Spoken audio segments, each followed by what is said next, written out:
बोला ना आवाज हो, फिर कैसे सुनी जमाना।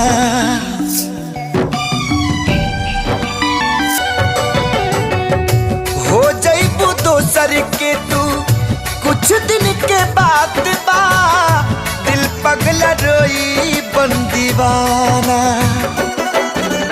सतरंगी सपना साजन के मनवा सजावे लागल, पिया मिलन के प्यास जिया में नया नया पा जागल। सीख ले हवे हम भी, हाँ सीख ले हवे हम भी, गम में हंसे के ज्यादा अब जिए के पड़ी, अब जिए के पड़ी प्रीतिया के।